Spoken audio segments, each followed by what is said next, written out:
Quin susto. Hola, Isabela.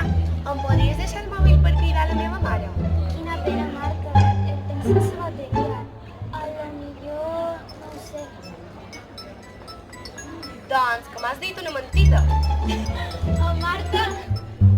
I jo, quan sigui gran, seré multimilionari i tots vosaltres treballareu per a mi.